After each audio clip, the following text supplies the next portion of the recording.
there's just so much blood. Now I'm just standing here like a jerk.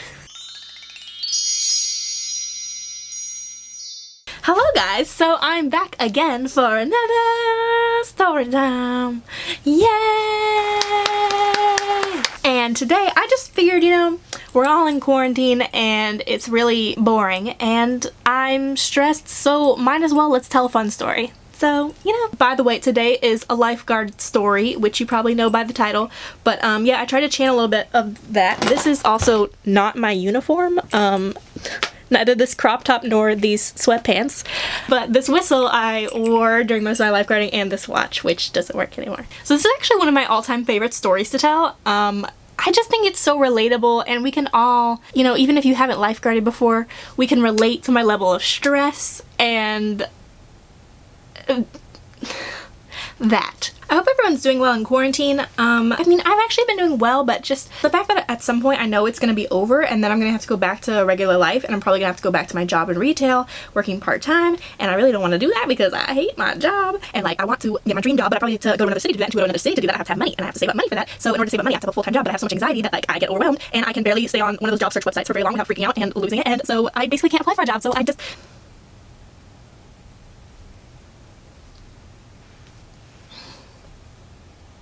Anyways. But yeah, so I've been enjoying binge watching and not having that constant voice in my head going, you're a failure, you can't apply for a job. What kind of loser can't apply for a job? So yeah, I've actually enjoyed that voice being gone. So anyways, let's get on with the story, shall we? So I lifeguarded for about 4 or 5 years, something like that. I took my lifeguarding job like really seriously. I mean, you have to be certified for all these things, so I mean there is like that kind of, when you think of lifeguarding, it's like, oh, they're certified, like they know what they're doing, but not all lifeguards take it very seriously. I mean, I've seen like a lifeguard being on duty by themselves, like no other lifeguards were working at the time. They were solely responsible for the pool, and they're on Snapchat on their phone, like looking at people's Snapchat stories, not looking up at the pool at all, and it's like, whew, I would never. I stopped lifeguarding sooner than I really needed to because it just gave me so much anxiety, because I was like, somebody could actually literally die and I'm responsible for somehow preventing them from dying? No, thank you. So yeah, I was just always constantly stressed, very vigilant, you know, making sure I kept up with my certifications and training and all that. So thankfully this story happened around probably in like my 3rd year of lifeguarding or something like that. So I was pretty like knew what I was doing, like comfortable as much as you can be in that kind of situation like I described, watching the pool. So one day I'm watching the pool and I'm sitting at the lifeguard stand. I'm the only one on duty, which is pretty common for this indoor pool that I work at that I'm not gonna say because I still teach swim lessons there. So I'm the only one on duty and I'm sitting in the lifeguard stand and it's lap swim time. So basically that just means that anybody can come in and it's meant specifically for people who want to swim laps back and forth. So that's what's happening. It's like pretty much one of the most boring times that you can be lifeguarding because nobody's talking or interacting. There's nothing different going on. It's just like the same people going back and forth for like an hour, and it's really boring. Nothing exciting generally happens. So people are swimming laps and this one guy walks in. I hear the locker room door open. I see this old man walk out, and he walks out with a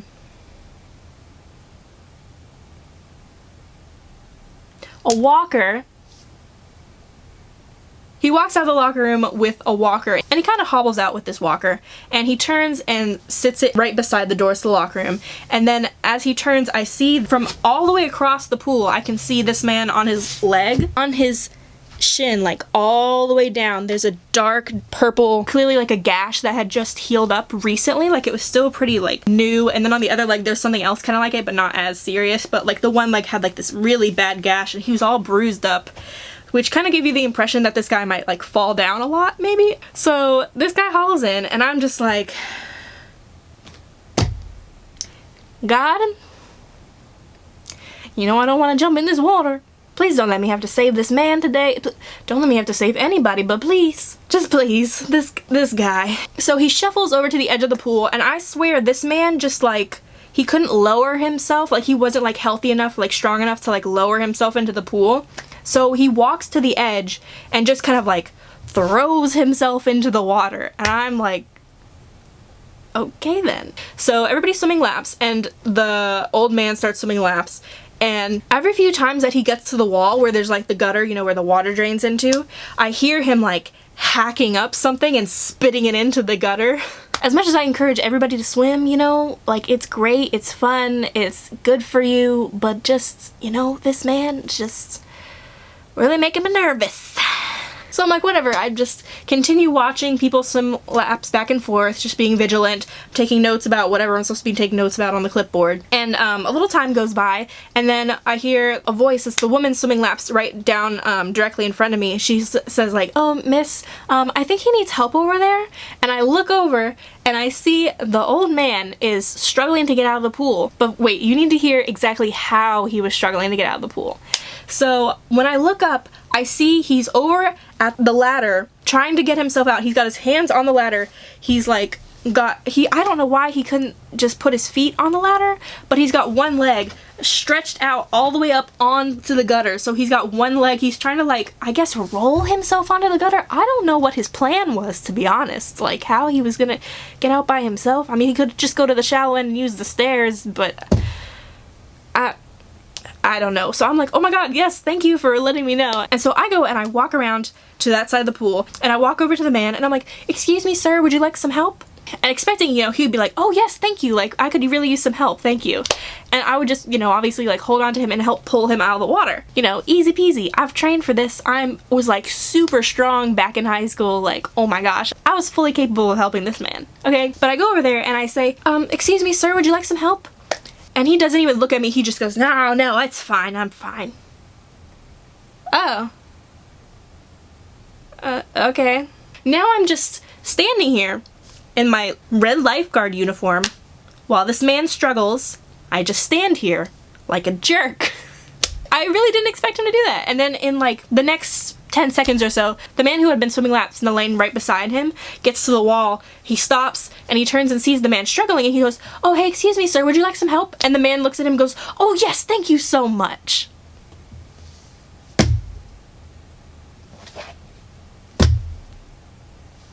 Excuse me, I'm right here. Lifeguard.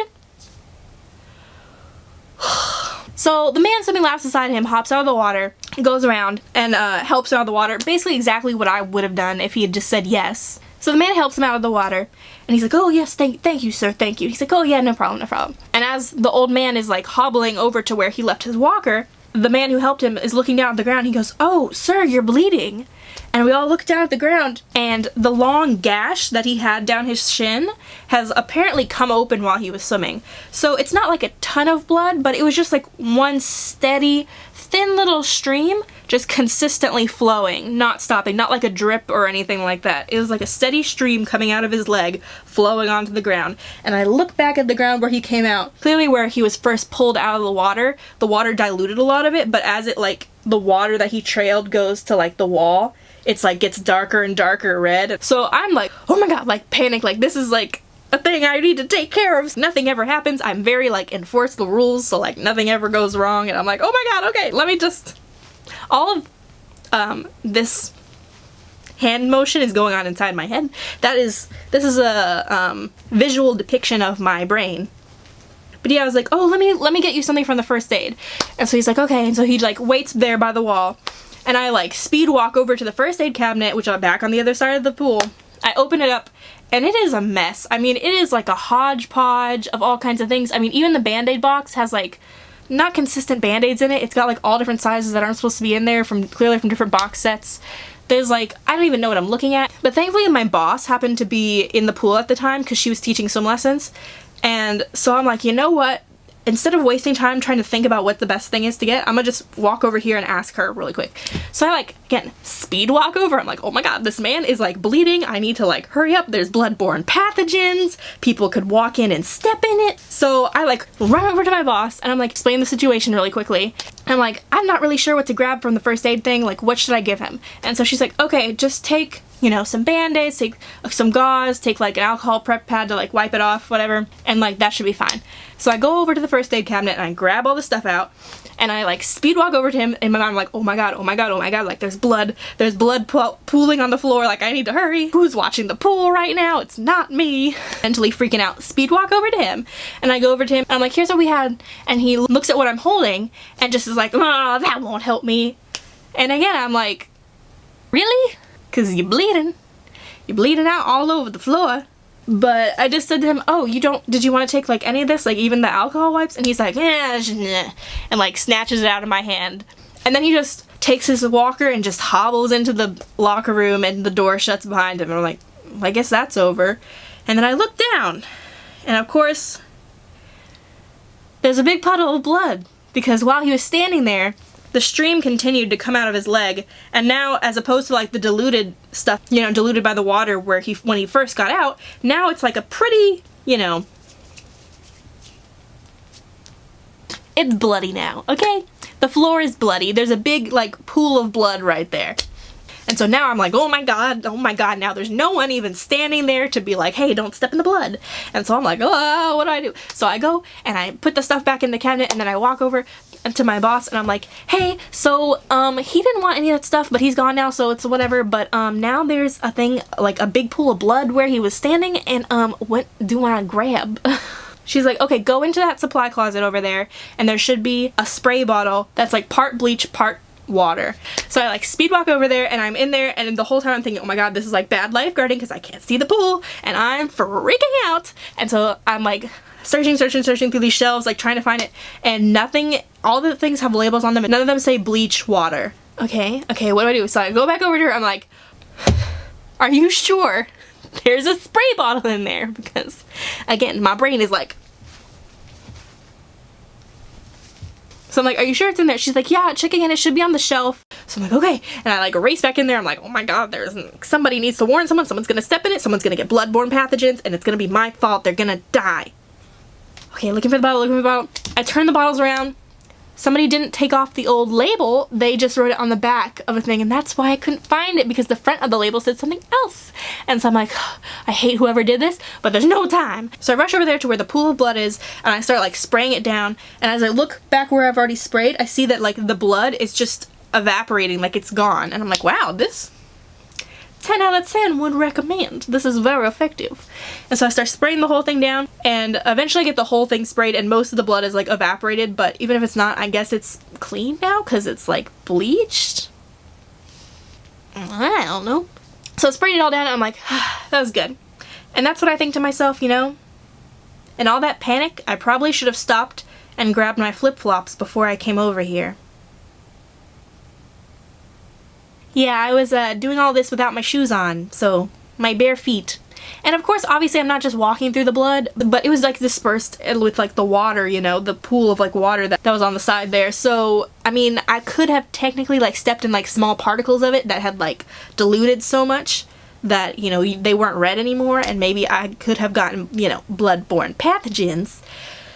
But, you know, it's a little late for that. I thought, whew, that is over. And then I only had like maybe 2 minutes left of my shift, and I was like, you know, he definitely walked through the locker room and was still trailing that blood, but it's the men's locker room, and I don't know how I'm supposed to deal with that because I'm not a man. So I was like, you know what, that's a problem for another person. So hopefully people walking through the locker room see that and don't just step on it. But also, you probably shouldn't walk through a locker room with bare feet. Just not a good idea. But anyway, so I was like, that's a problem for somebody else because I am done. So the next person came to take over, and I packed up my stuff and I went home, and I'm telling you, there were not enough showers in the world to make me feel clean. Cause girl, I should have worn shoes. But for real though, like, if you're in a situation, you should like take the time to worry about yourself and like take care of yourself. If you can wear PPE, personal protective equipment, you should, okay? Because I didn't even put on gloves, and I might have had to administer that gauze to that guy.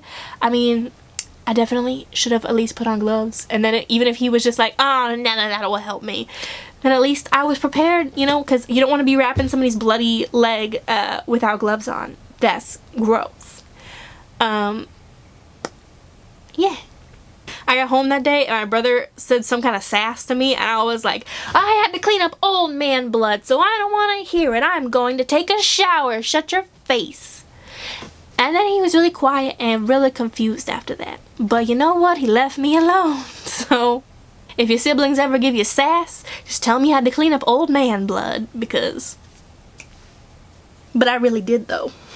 So yeah, that's pretty much the most exciting thing that's, you know, or nerve-wracking really, thing that's happened while I was working at the pool as a lifeguard. I mean, the pool had a lot of rules, and so it was pretty hard to ever have anybody get seriously injured or have any kind of drowning incident. As long as you were being vigilant and enforcing the rules, everybody was pretty safe. That's as close to an emergency as I ever got to having to deal with at the pool, because, you know, I was a very good rule enforcer, so.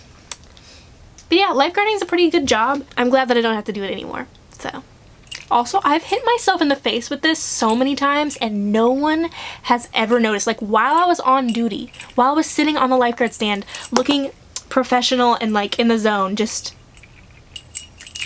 smack myself in the face. And nobody saw. I don't know how nobody ever saw that happen.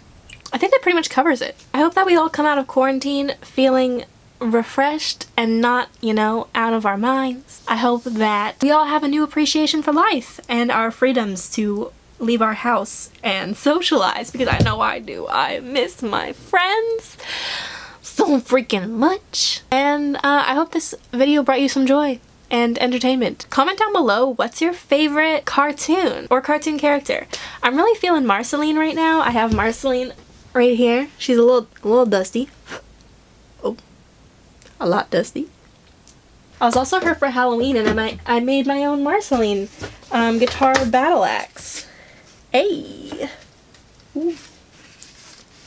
No, but actually this is really cool. Like, not even gonna be humble about it. I'm just a detail.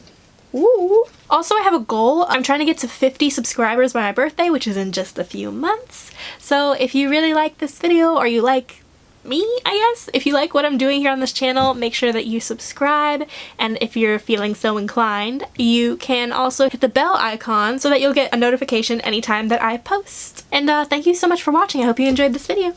Bye!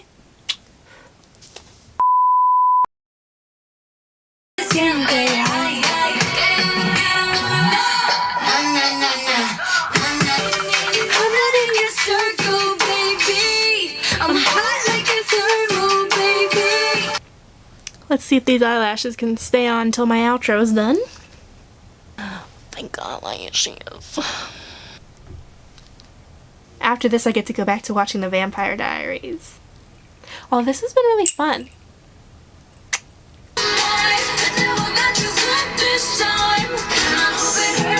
I'm a weird bitch, suck my toes. Got me dripping like a runny nose. Hey. Stop. What do you want? Pause. I have to pause it so you can ask me about dinner. Yes, what do you want?